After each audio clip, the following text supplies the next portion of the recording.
Welcome to Scotty G's. What are we working on today? Boom.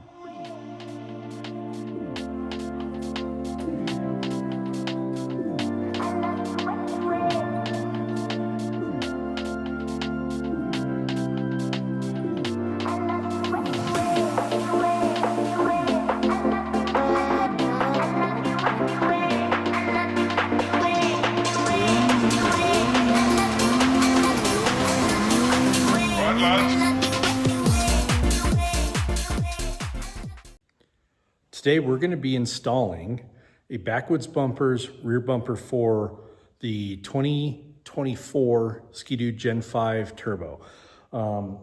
This whole kit that I'm going to be installing today was provided by Mountainside Performance.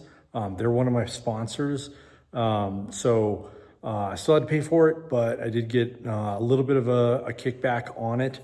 So, but he had it in stock. I was able to get it immediately, and Jared at Mountainside, both Jared and Tiffany, are phenomenal people to work with. So if you need any parts, reach out to mountainsideperformance.com and see what they have. So here's the Backwoods Bumper kit. It is for the Gen5 Ski-Doo.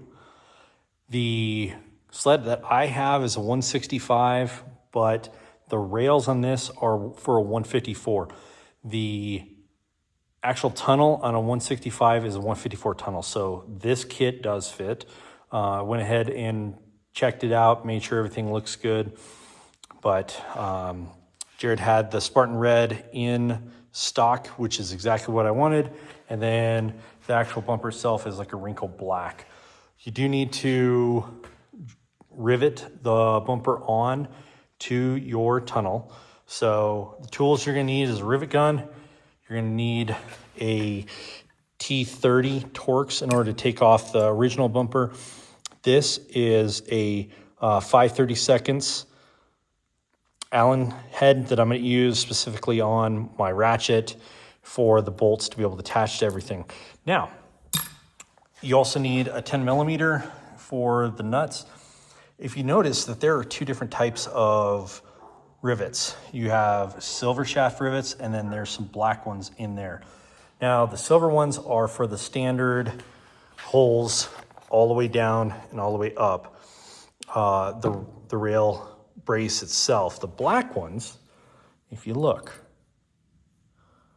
are significantly longer. The reason is because on the back side, there's these two rivets. When the bumper attaches to the back side, you have to actually rivet the bumper through the tunnel in order to attach it in the proper place.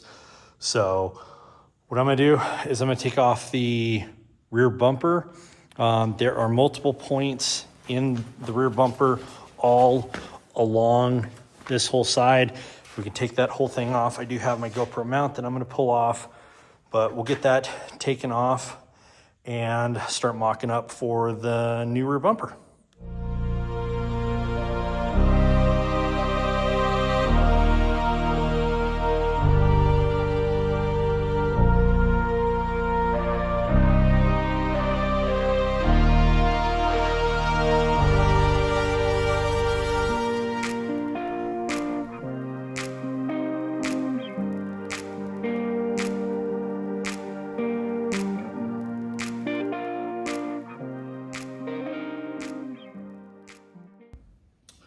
Okay, so there were a total of 12 of the T30 bolts that go onto this bumper.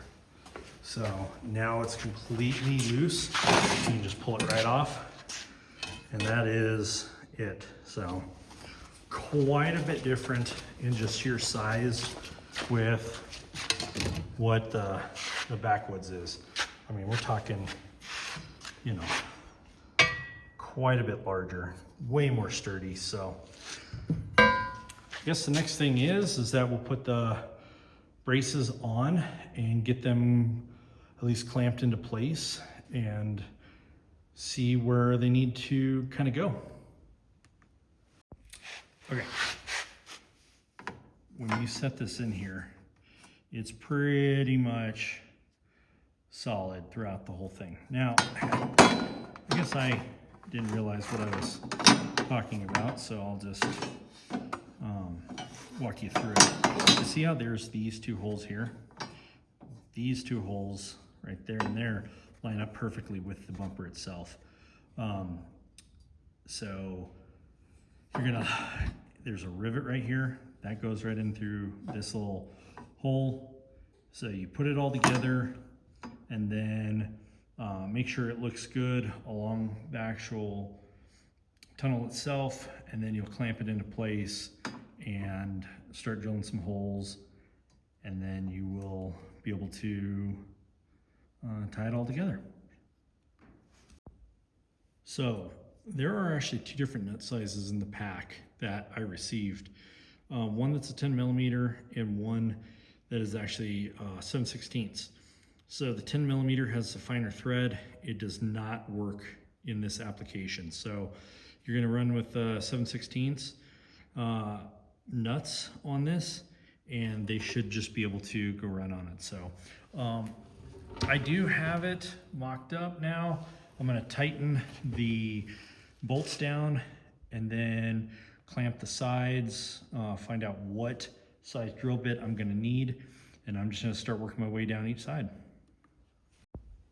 Okay, so I did a little bit of trial and error, and what I found out is that the drill bit that works the best is one step down from the 7/32, which in my drill box is going to be a 13/64. So it's this guy right here. What I did is I drilled it, got it in as much as I could, and then I took a little tiny socket like this that fits perfectly right over the tip, and I just kind of pushed it through. So now I can go ahead and hook up my rivet gun to it and start riveting down through it. I'll do the back ones here. I just wanted to get this first one in, and I'll come back, do the back ones, and then work my way down. There are a lot of rivets, so it's gonna take a bit, but shouldn't be too easy.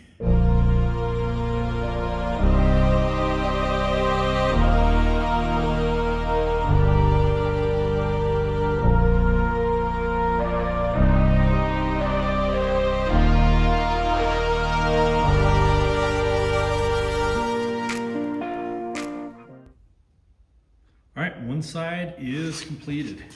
Didn't take a whole ton of time to do it. These guys down here, that one there, that one affects the running board, so it's kind of a pain to get into it. But I will tell you, once it's in, it is super stout. So I'm gonna go ahead and get the other side on. I won't go ahead and record that because that's just a lot of riveting. So once it's completed, I'll show you the final product. Okay, backwoods bumper is completed.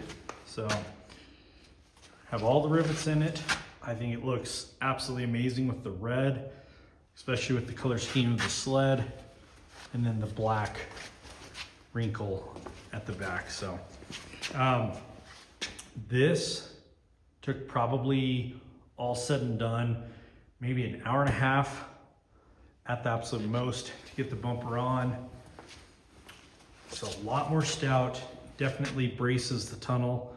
So if you flip it over backwards for some reason, doing a bow tie, re-entry, whatever, you are not going to bend that tunnel as easily as you would with the stock bumper. So it does accompany my front quite a bit better now. So as you can see, there's a stock one. It's tiny, it's very lightweight. It's gonna do absolutely nothing if you're gonna be towing anybody. So I am incredibly happy with that rear bumper. So again, huge shout out to Mountainside Performance, Jared and Tiffany. They hooked me up with the bumper. They made it possible for me to get this on. So again, super stoked that I was able to get this taken care of. It went on super easy. The tools are super easy. You do need to have a rivet gun in order to make sure that you get it on appropriately. But overall, it was a super easy build. So until next time, stay frosty. I love you.